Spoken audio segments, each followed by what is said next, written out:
आज पूरी यूरोपीय दुनिया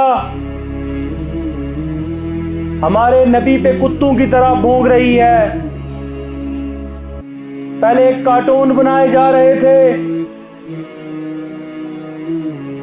उनको तज़ीक का निशाना बनाया जा रहा था, एक आम शख्स की तरफ से यह काम हो रहा था।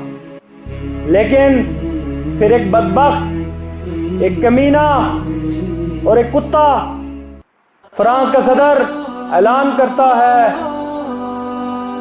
कि मैं मुसलमानों के नबी के कार्टून अपनी असेंबली के जरिए बनवा के शाया करूंगा। पूरी उम्मत मुस्लिमा जो नबी सल्लल्लाहु अलैहि वसल्लम की उम्मत है, जूं तक नहीं रेंगती। आज हम नमाज